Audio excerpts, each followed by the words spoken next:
দেশটির সর্বোচ্চ নেতা আয়াতুল্লাহ খামেনিকে হত্যার মাধ্যমে ইরানের ওপর ইসরায়েল ও যুক্তরাষ্ট্রের যৌথ হামলার গোড়াপত্তন শুরু হয়।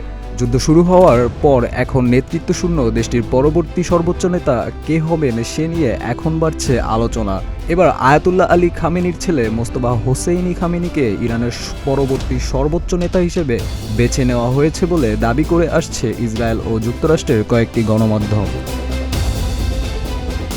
অবশ্য এর আগে সর্বোচ্চ নেতা হিসেবে আলী লারিজানির নাম উঠে আসলেও ইরানের প্রভাবশালী ধর্মীয় পরিষদ অ্যাসেম্বলি অব এক্সপার্ট এই মুস্তফাকে খামেনির উত্তরসূরি হিসেবে নির্বাচিত করেছে, ঠিক এমনটাই বলছে নিউ ইয়র্ক টাইমস।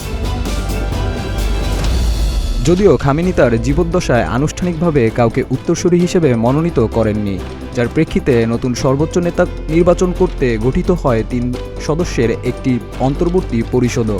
সেখানে দায়িত্ব পালন করেন ইরান প্রেসিডেন্ট মাসুদ পেজেকশিয়ান, প্রধান বিচারপতি গোলাম হোসেন মোহসেনি এজেই ও আয়াতুল্লাহ আলী রেজা আরাফি।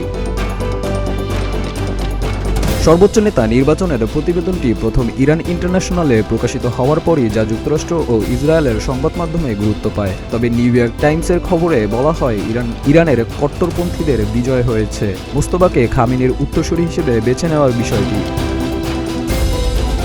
ঢালাওভাবে এমন সংবাদ ছড়িয়ে পড়লেও কিন্তু ইরান এখনও আনুষ্ঠানিকভাবে ঘোষণা দেয়নি খামেনির ছেলেই হচ্ছেন ইরানের পরবর্তী সর্বোচ্চ নেতা। এমনকি জানিয়ে ইরানের রাষ্ট্রীয় সংবাদ মাধ্যমও কোনো সংবাদ প্রকাশ করেনি।